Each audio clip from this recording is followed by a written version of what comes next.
Ukraine और रूस के युद्ध से भारत की अर्थव्यवस्था पर भी बहुत बड़ा असर पड़ने वाला है, क्योंकि यूक्रेन से हम क्रूड ऑयल, नेचुरल गैस और कई तरह के सामान इंपोर्ट करते हैं।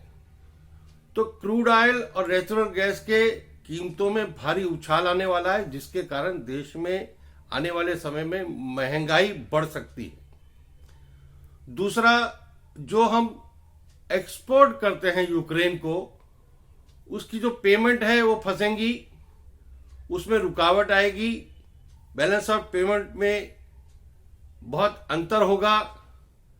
वो भी देश की अर्थव्यवस्था में एक बहुत बड़ा असर डालेगा। शेयर बाजार पहले ही बहुत नीचे आ गया है और ये युद्ध अगर चला तो शेयर बाजार के ऊपर भी और बहुत बुरा प्रभाव इस युद्ध के कारण होगा। आने वाले आईपीओ, जिसमें LIC का आईपीओ भी बहुत बड़ा आईपीओ है, उन पर भी प्रभाव इस युद्ध का पड़ेगा।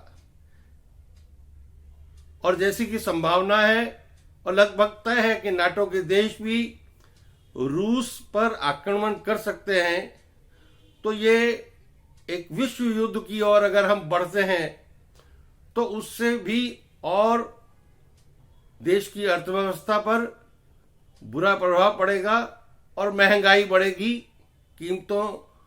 जो कीमतें हैं वो बढ़ेंगी और कुल मिलाकर देश की अर्थव्यवस्था पर असर पड़ेगा।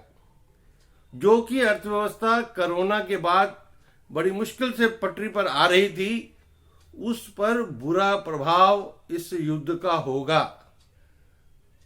तो ये युद्ध किसी भी तरह से रुकना चाहिए। ये देश की अर्थव्यवस्था नहीं बल्कि विश्व की अर्थव्यवस्था पर भी इसका बुरा प्रभाव पड़ेगा और पूरे विश्व के लिए इस प्रकार का जो युद्ध है वो कोई अच्छे संकेत नहीं दे रहा।